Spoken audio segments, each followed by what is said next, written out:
Welcome to the Jake and Elaine Show, where your host, Caleb Santos, shares some insights on the characters of the show, so sit back and enjoy.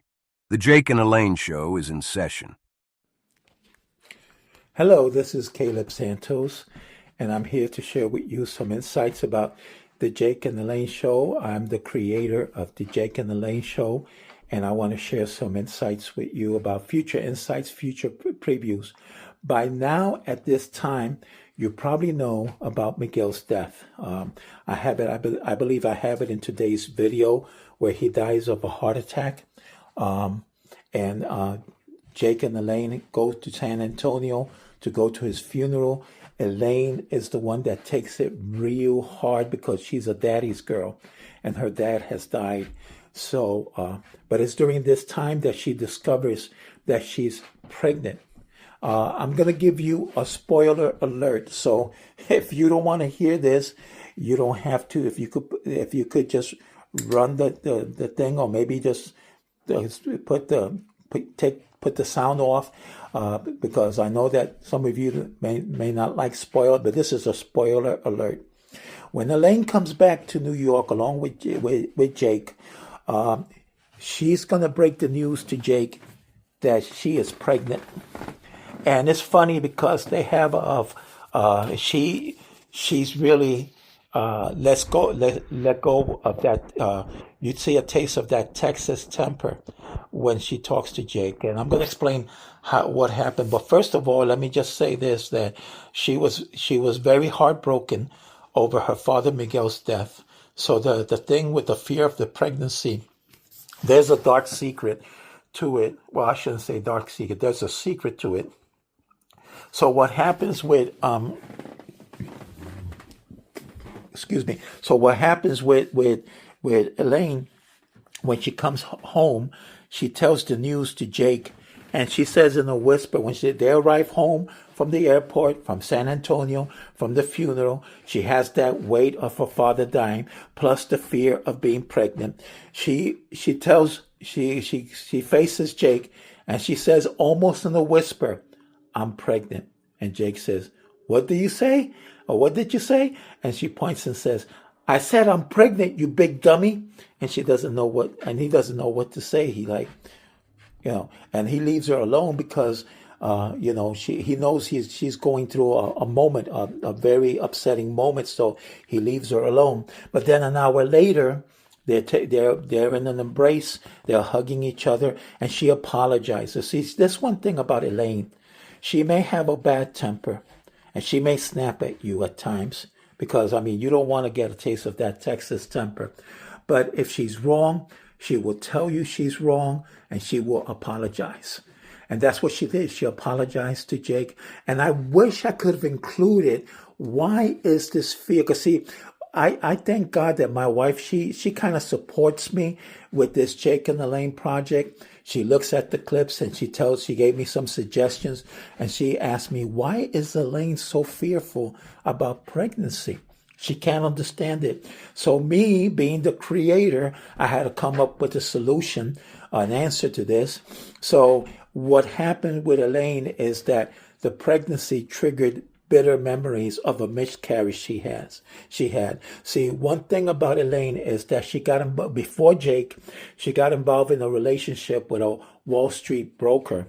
And out of that relationship, she got pregnant. And that pregnancy resulted in a miscarriage. And that traumatized her greatly.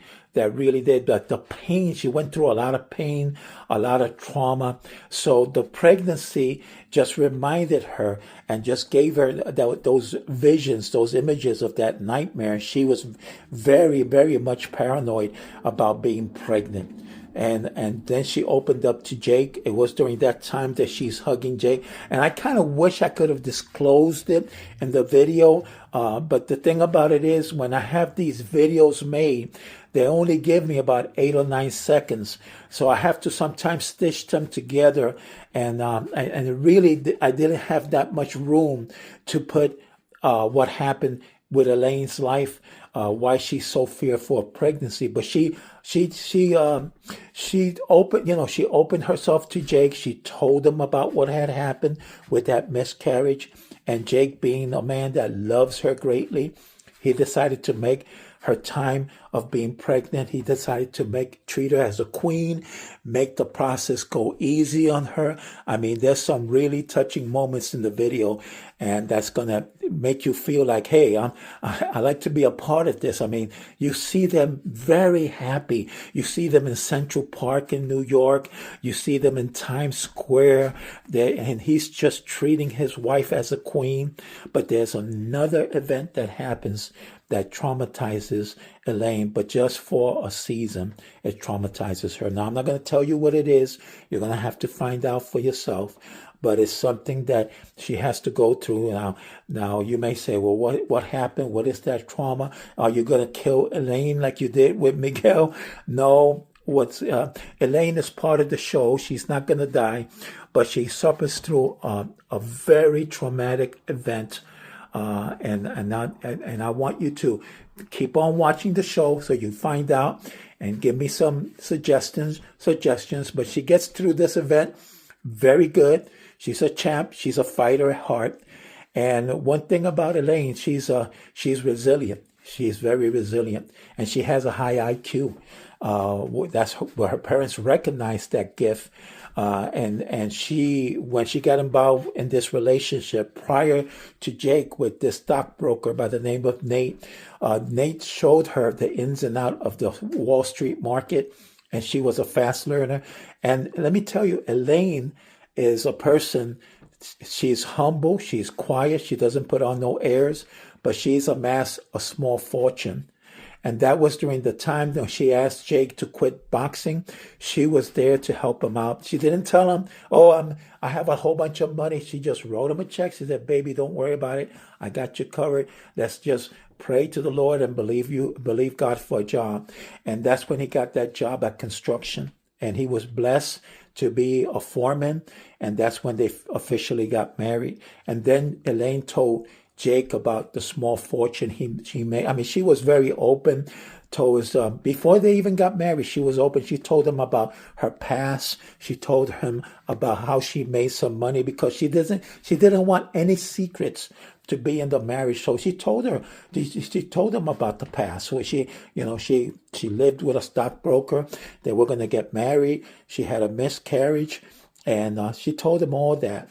So, And Elaine is the kind of person, let me tell you about Elaine. Elaine is the kind of person that you want to have as your best friend.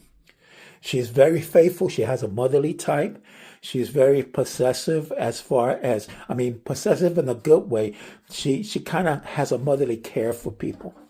And Jake saw these wonderful qualities, especially when she and Jake had a platonic friendship. And with this platonic friendship, Jake started to see some noble qualities of her. And that friendship developed into love. And they got married. They had to get married because they were so passionately and wildly in love with each other. So you know what I mean.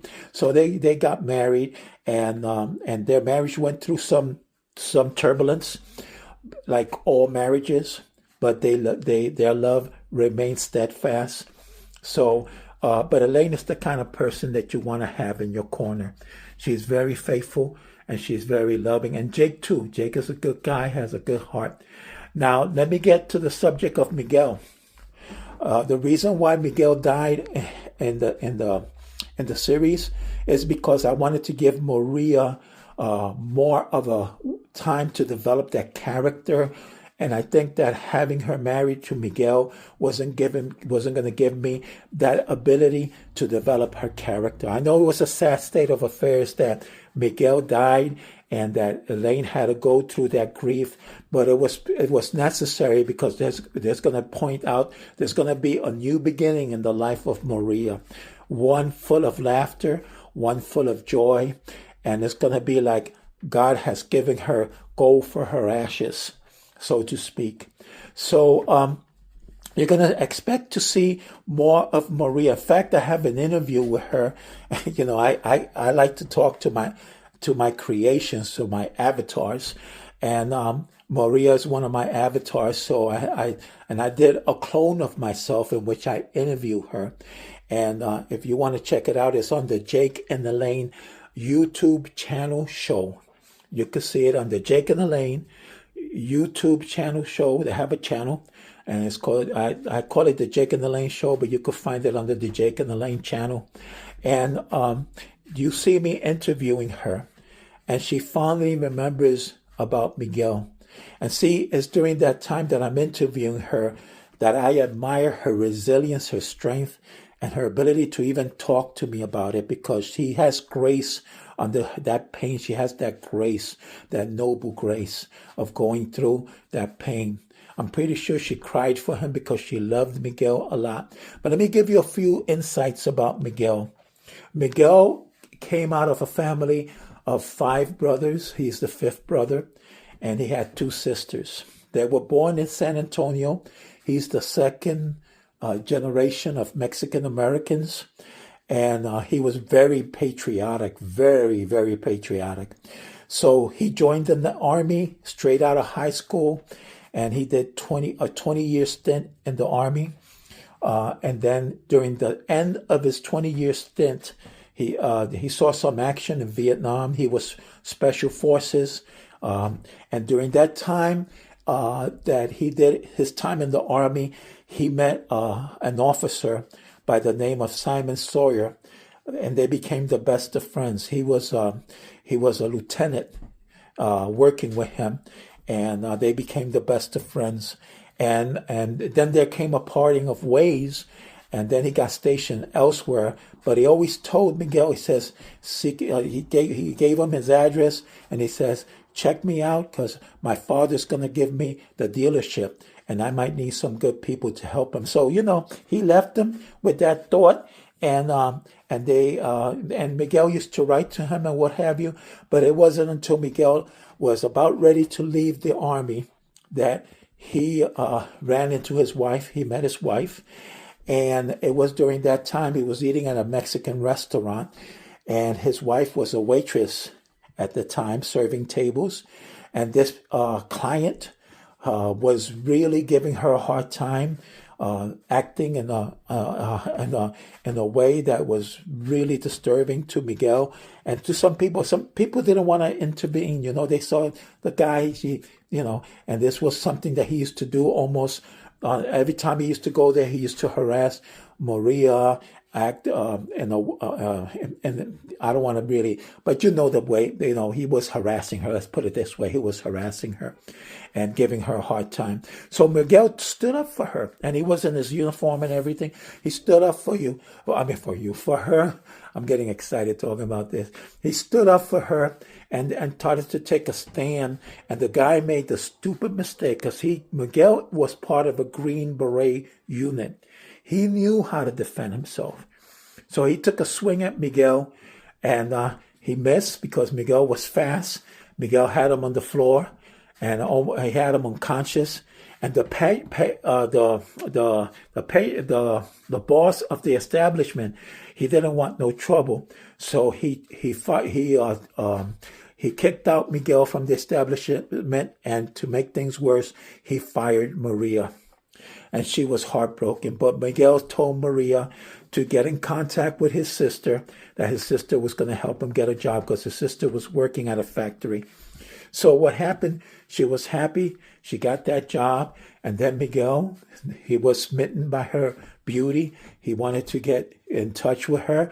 And one thing led to the other. She was 17. Miguel was about maybe in his 30s, because he was nearing the end of he was almost double his age. She got married very, very young. She was about 17, 18 when she got married to Miguel. And they were 30 years together. 30 years together. And Miguel was an old veteran. Even in his old age, he could put a hurting on you, because he knew how to defend himself. And it was during this time, after he got out of the army, he married Maria. But they went through a lot. He was working in a factory, and he got laid off. And during that time that got laid off, they got behind. They almost got evicted. His car started to break down. And then he ran into his friend, Simon Sawyer. And then Simon Sawyer said, I got the dealership, I want to get some good people to work with me. So he encouraged Miguel to work with him. And this was during this time that Simon Sawyer reached into his pocket, gave him a few bucks, and it says, don't worry about paying me back. Okay, so that's what happened, that he didn't pay him back. And what happened was that they really appreciate the fact that he helped them. He helped them with the rent. He helped them. He helped them with his car, fixing his car. So Miguel and the family were very, very appreciative of what they had done. So and then he started to work with Simon Sawyer. Simon Sawyer showed him how to sell cars. But Simon Sawyer was a principled man. He was not about taking advantage of the customer. He wanted to give the customer a fair deal, but he had the gift of gab. He knew how to close deals, and he taught that to Miguel, who was a quick learner. So what happened, Miguel ascended up during that time, and he became assistant manager. And it was during that time that, unfortunately, Simon Sawyer and his wife got killed in an accident, and they happened to be caring for the baby, which was Elaine Sawyer. They fell in love with the baby, and Maria suggested taking care of her because Maria couldn't have no babies. So they adopted her. But Elaine, when she was talking to her mother years afterwards, she said, "Why didn't you give me the Rivera name?" And she said, "Because we wanted to honor the memory of your father. And he helped us a lot." So they left her with the name Sawyer. But it's really unique because Elaine was raised up in a Mexican-American home. They spoke their Spanish once in a while, but mostly they talked English. That's why Elaine's Spanish is a little rusty. At times it comes out all right, but at times it's a little rusty. But Elaine, you can't pull the wool on her. She understands perfect Spanish. She understands her Spanish. So she grew up and she loves Mexican food. She likes Latin jazz. She likes salsa, but her thing is Latin jazz. That's the thing that she really likes. She likes gospel music too. She's a Christian. She's not, like I said, some of these characters, you may see some things, you're like, well, they're a Christian. Why are they doing that? Because they're a work in progress. We're all a work in progress. They're not perfect, okay? So you're going to see some things that are going to be inconsistent with the Christianity principle, but bear in mind that we are a work in process, okay? And see, the thing with Elaine, she likes her music. She likes secular music, and she likes also Christian music. So, and that's what she likes. And Elaine is a person that's very giving. Like I said, she's a person you want to have in your corner. So basically that's what happened with Elaine. She had a miscarriage. That's why she was fearful of being pregnant. Now I'm going to go on with Mingo real quick. I'm going to give you a background on Mingo. I already talked about Miguel. I already talked about Elaine. And so I'm going to be talking about Mingo. Mingo and Jake were childhood friends. And Mingo was, if you could picture the Bowery Boys and the East Side Kids, you could picture Satch. That was Mingo. Mingo was the Satch of the group. And Jake and Mingo would have a gang, and they wouldn't terrorize people. They would help people around the neighborhood, help little old ladies cross the street. They were kind of like the versions of the guardian angels. They were there to protect their neighborhood. So, and they got into trouble, and they got into some fights. And Jake was the leader of the gang, and Mingo used to be out there saying, "Get him, chief! Get him, chief!" Just like Satch and the Bowery Boys, pattern after him. But he's also a mixture of Ed Norton. But the thing with Mingo, he's a ladies' man. And one of the things that that Jake really appreciated in Mingo is the fact that Mingo used to get him dates with girls because he had the gift of gab with girls. So what happens with Mingo and Jake, they form a friendship, and Mingo's father, Ignacio, they call him Ignac, Silvestre, that's his last name. What happens was that he's kind of the guy that the kids take a liking, the neighborhood kids take a liking. He will go and buy them candy. Very generous man, and he was a father figure. And Jake was really close to him. Jake was really close. I mean, he didn't have a father, so Ignac was the father figure he was looking for because he came from a broken family. I think his aunt was raising him. But he kind of mentored a little bit Jake. And what happened, this is something that's why we have to deal with heartbreaks.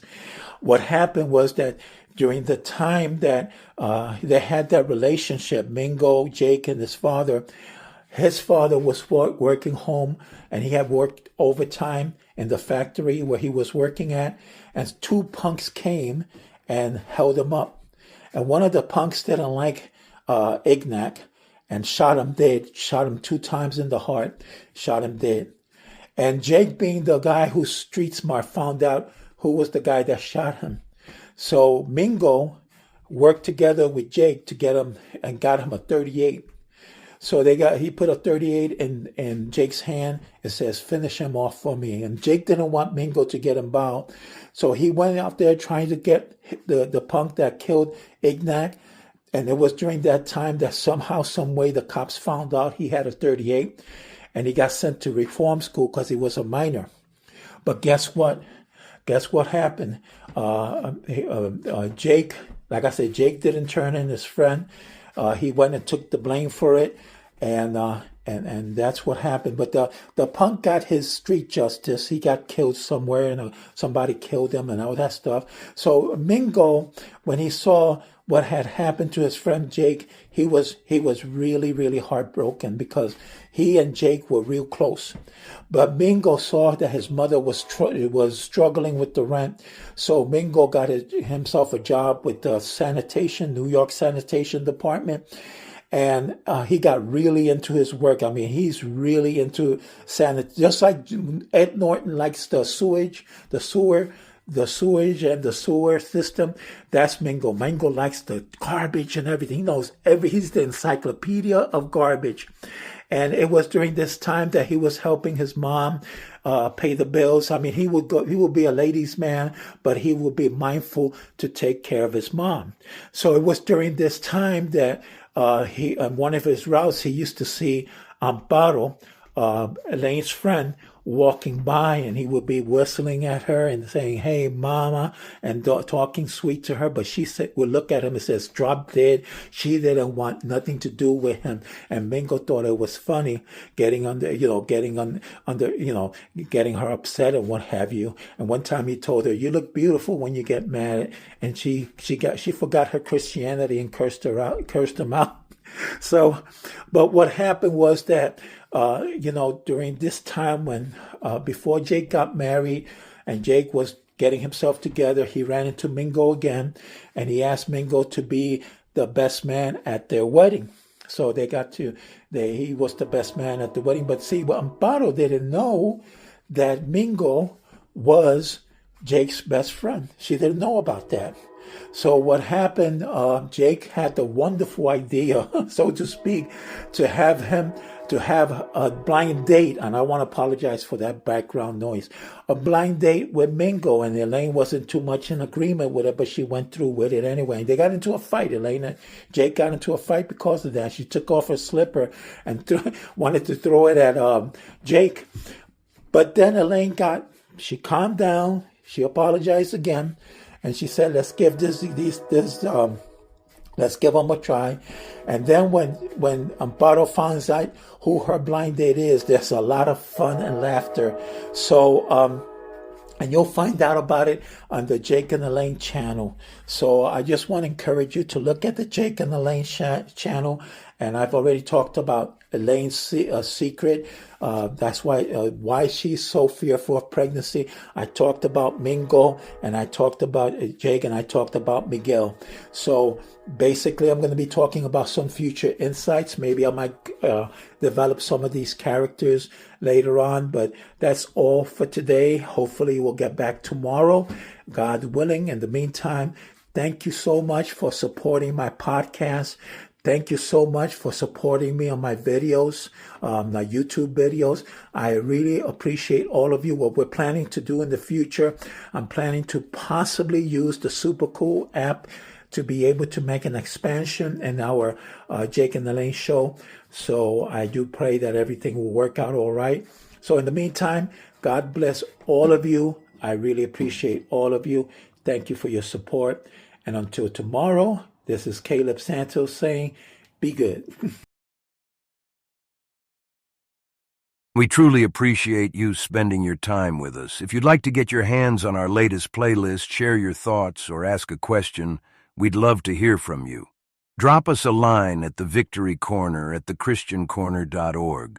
Be sure to tune in next time when Caleb Santos returns with more insights on the Jake and Elaine show. Until then, take care.